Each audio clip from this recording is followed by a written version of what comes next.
Now I call upon the next speaker, the Honorable Dr. M.S.Valiathan, a very well-known international figure, presently National Research Professor and Honorary Advisor, Manipal. Friends, you know Dr. Valiathan as a strong supporter and admirer of Ayurveda. His work on Charak, Sushrut and Vagbhat is well known to us. He will be speaking on basic science approach to Ayurveda. Let us welcome Dr. Valiathan. Please.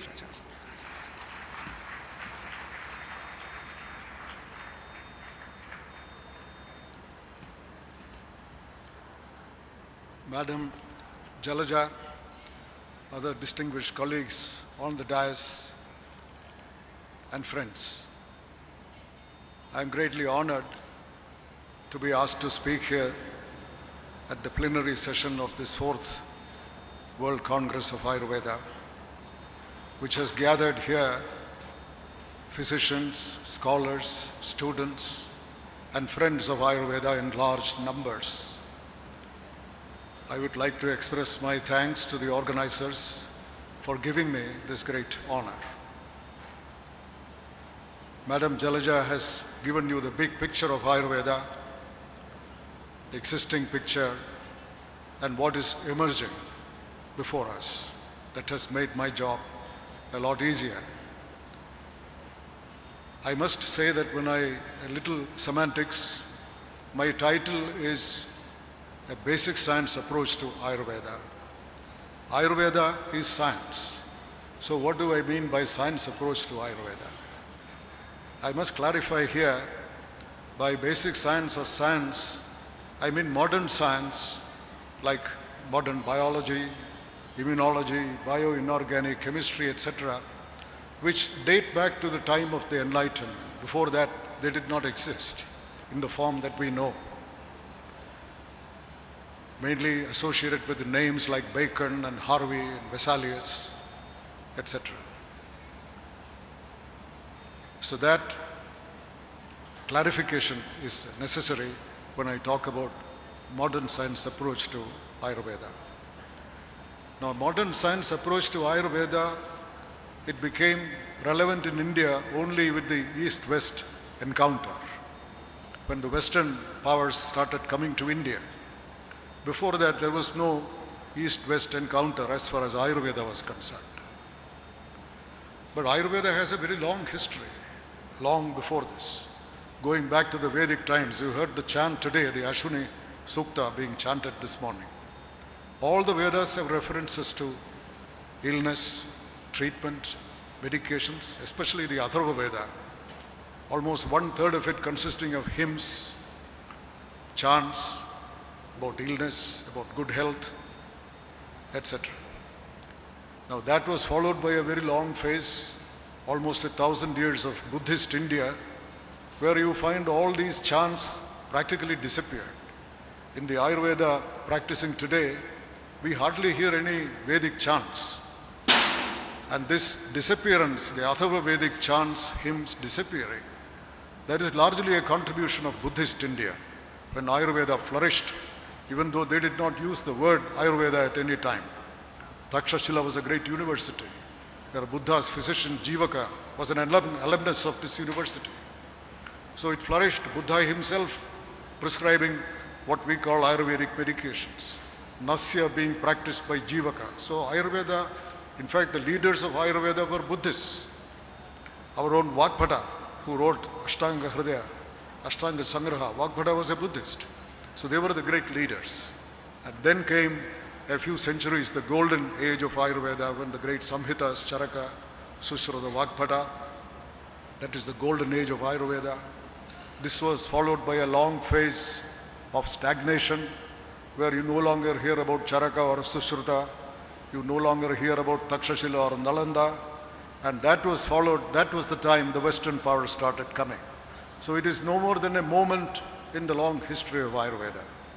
And the first encounter was the Portuguese coming to India in the 16th century, establishing themselves in Goa.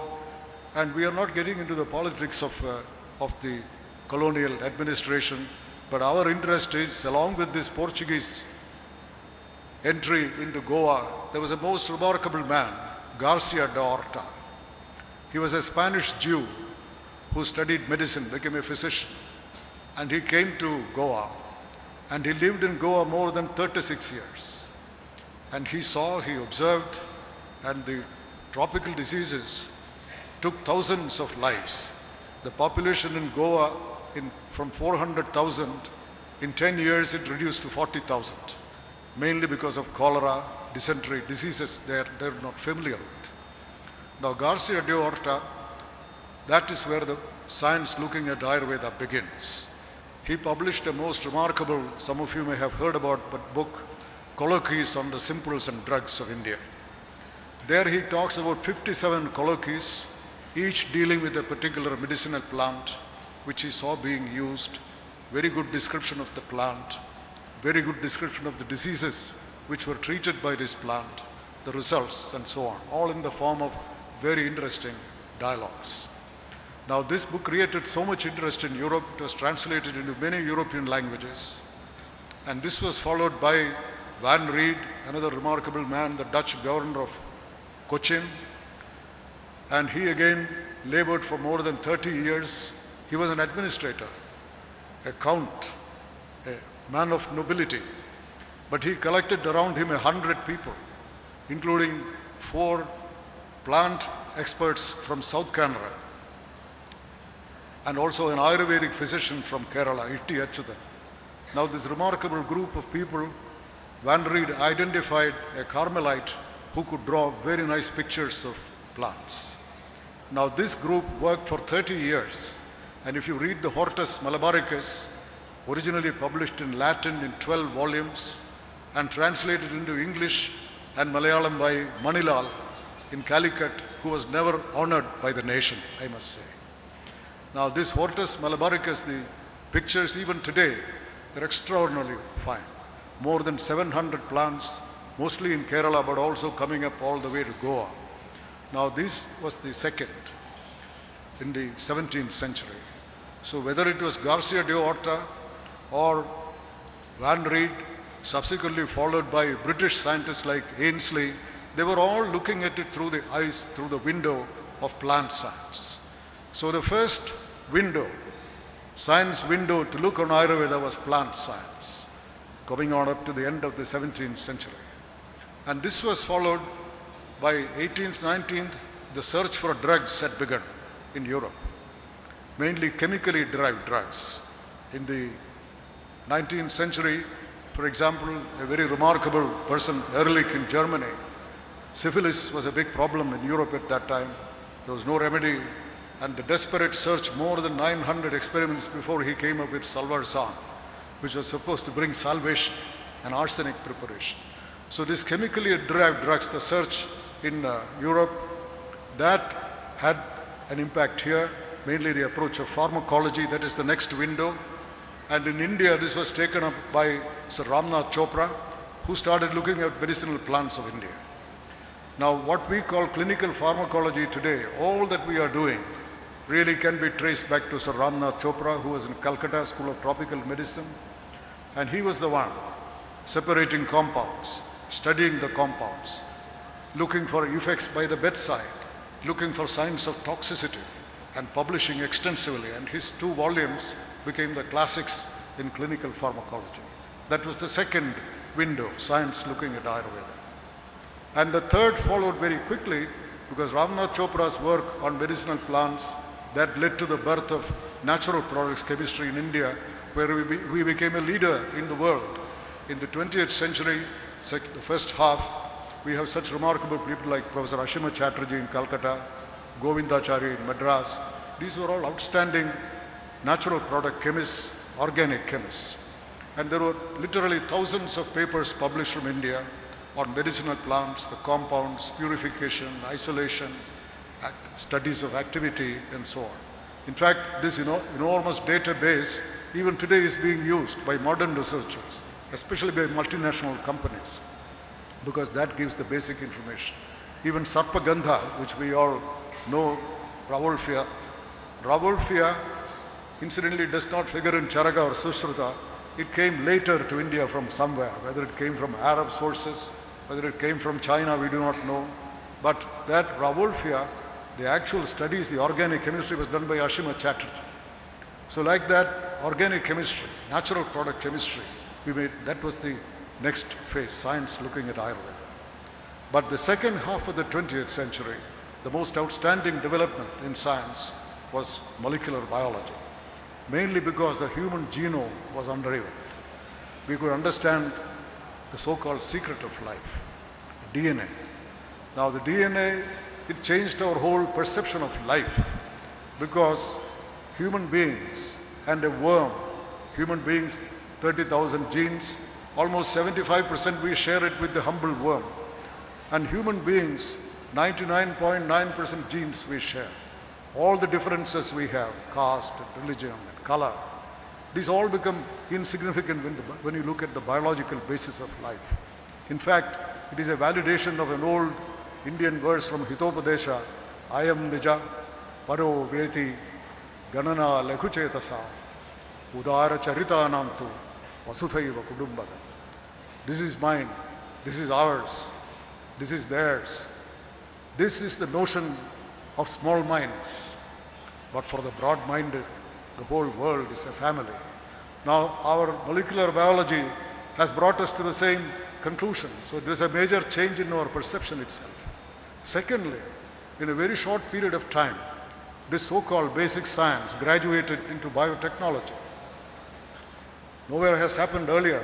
Basic science, if at all it has any application, it may take many, many years before it comes into a technology. But in the case of molecular biology, it was very fast. And biotechnology has already given us, in the field of medicine alone, it has given us large number of products. For example, diagnostic kits with high degree of accuracy. Products which we can use in treatment, human insulin, erythropoietin, growth hormone. These are all products of biotechnology. Or look at new vaccines, DNA vaccines. These are all products of biotechnology. So that is modern biology. Now, naturally, if plant sciences, pharmacology, organic chemistry, all these have looked at Ayurveda through their own windows. Now today, it is natural that molecular biology looks at Ayurveda. That is the new window through which Ayurveda is being viewed today. How do we do this? There are several ways of doing this. I just want to give a few examples. But this approach, when you look at it through molecular biology, we should not expect any immediate results in the form of like biotechnology. It may come, it may not come. But some of the examples to give you, for example, we have a very fundamental concept in Ayurveda is Vata, Pitta, Kapha.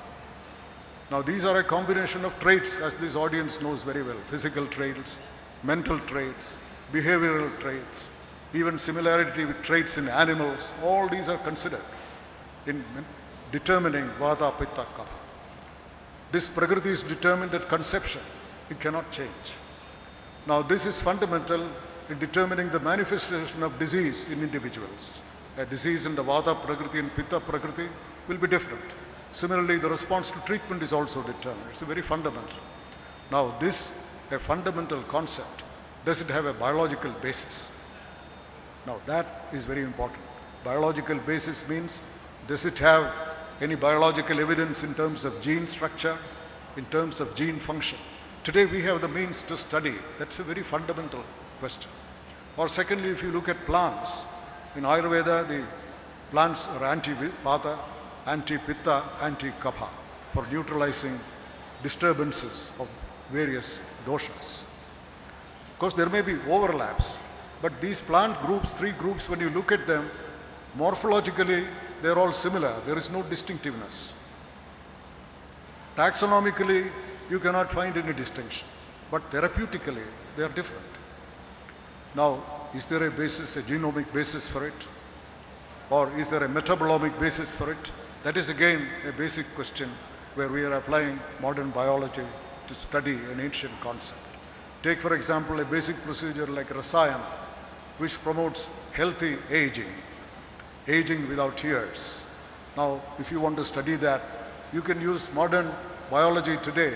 When you give these Rasayanas, apart from the patient feeling or the subject feeling well, is there something it does to the body Does it, the DNA chain breaks which can be induced, they always heal. Nature has this, that is the beneficence of nature.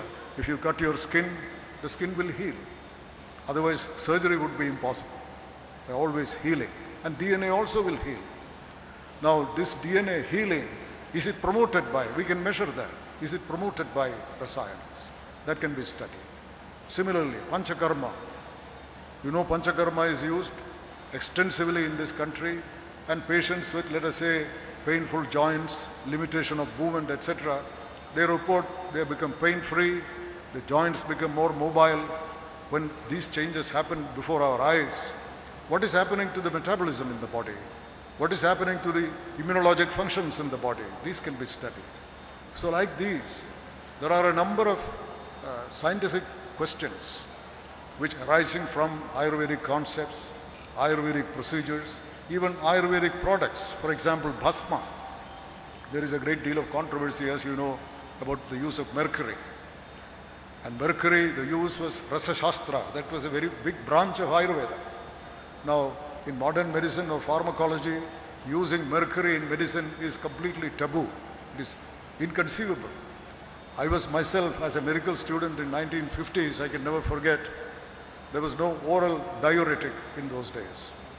So a patient who had congestive heart failure, who had fluid collected in his legs, hardly able to breathe, if we have to give a diuretic, there was no way. We had to admit the patient and give him a mercurial diuretic injection, which was highly toxic. And many of us have seen patients developing renal shutdown by the treatment. Now, that mercury is being used in Ayurveda, like Makaratwaja or Rasa Sindhu.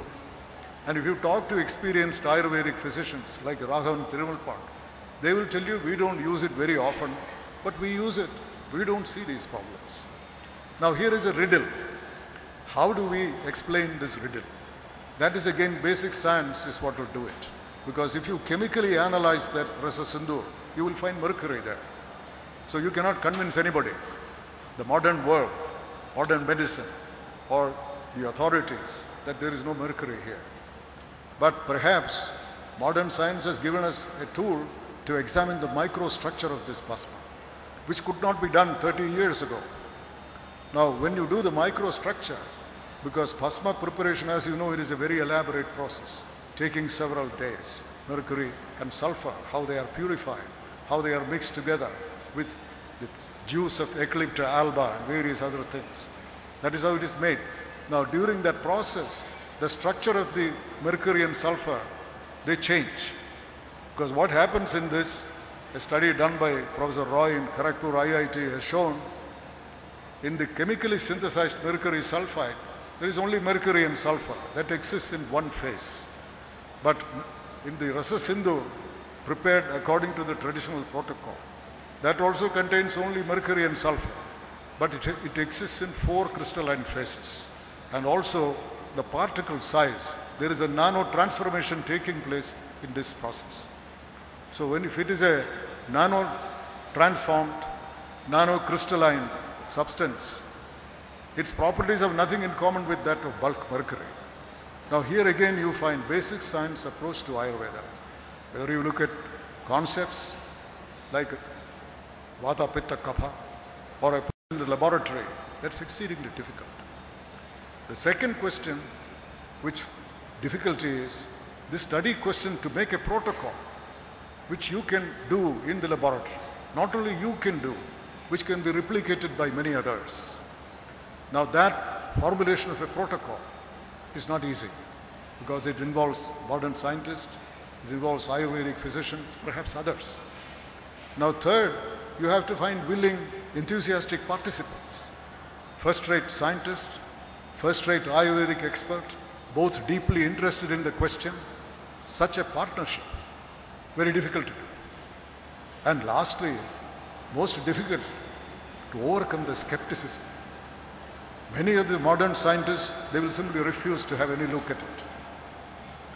They say, well, it is difficult for us to get any PhD students. Nobody will come for this. So most of them will flatly refuse because they want to publish. The ambition of a scientist today is to publish in high-impact journals. Now this I cannot publish in those, so they will not look at it. And Ayurvedic physicians, they are also equally resistant. They will say there is no need for this. We have been practicing it, getting good results for thousands of years. We don't need this modern science. So this kind of skepticism, you have to overcome this. And of course, lastly, you have to find the financial support for this, which only can come from the government in India, because there is hardly any privately supported research in India. So these are all the formidable difficulties, but I am glad to say that after some effort, now the government of India, through the Principal Scientific Advisor's Office, they have supported some kind of research like this, which has made some progress. And now the Department of Science and Technology is formally going to support this from the 1st of April. So that opens a totally new field. And what is the expected outcome of all this if you do this? First of all, the outcome, I would put it like this. If you do a particular study on dosha, prakriti or rasayana, that study will open 100 questions for further study. That is how science grows. So it is like a big tree with branches, constant ramification. It becomes a huge tree, but the roots are always in the soil of Ayurveda, because the concepts, procedures, products, these are all coming from Ayurveda only. So you have a huge tree with branches, flowers and fruits, all rooted in Ayurveda. And that is a tree which we named Ayurvedic biology. That is the term the Department of Science and Technology has given the emergence of a new discipline which the world will take note of. That is the most important. And the second, after the entry of modern science in India, physics, chemistry, etc., even though Ayurvedic students complete 10+2, they all learn physics, chemistry, biology. If you look at the Ayurvedic community and the science community, there is an iron wall. There is absolutely no communication between science and Ayurvedic communities. That is how it has been here. There is no forum where they interact. Now that barrier will slowly crumble as this discipline grows. There will be more and more interaction, more and more PhDs, Ayurvedic MDs doing PhD in science, vice versa maybe. So in so many ways you will find this barrier crumbling in the next several years, and greater interaction, collaborative studies become stronger and more productive. And lastly, I would like to conclude by saying, Charaka in his beginning of the Samhita, there is a classification he gives, medicinal plants, 50 different types, some for diarrhea, some for headache, some for fever, like that he gives a classification. At the end of it is a certain number of medicinal plants and the application. That is how the table goes. At the end of it, Charaka says, Mandanam Vyavaharaya Buddhanam Buddhivarthaye. This classification, this table I have given is useful for the dim-witted average physician. Mandanam. But he doesn't stop there. Buddhanam Buddhivarthaye. For those with knowledge, is to increase the frontiers of knowledge. That is what he says next. So I do believe that when we try to do work of this kind, applying modern science today, modern biology, tomorrow it may be something else. We look through that window on Ayurveda, you are most likely to uncover new bits of knowledge, adding a little bit to the pre-existing knowledge. There is one way to carry out Charaka's mandate. There is one way to repay our debt to Charaka and all these great masters. And this is in fact in line with Mahatma Gandhi in his commentary on the Gita, very interesting place. He says, as you know, Gita was an exhortation to Arjuna to fight. Regardless of consequences, you stand up and fight. But Mahatma Gandhi's fight was a very different kind, as you all know. In commenting on that, Gandhiji says, I believe it behoves on the children to enhance the legacy of their forefathers. So if you go beyond Charaka, Charaka may not have said anything about nanoscience. He may not have said anything about molecular biology. In doing that, adding this little bit, going beyond, we are actually carrying out what Mahatma Gandhi has said, enhancing the legacy of our forefathers.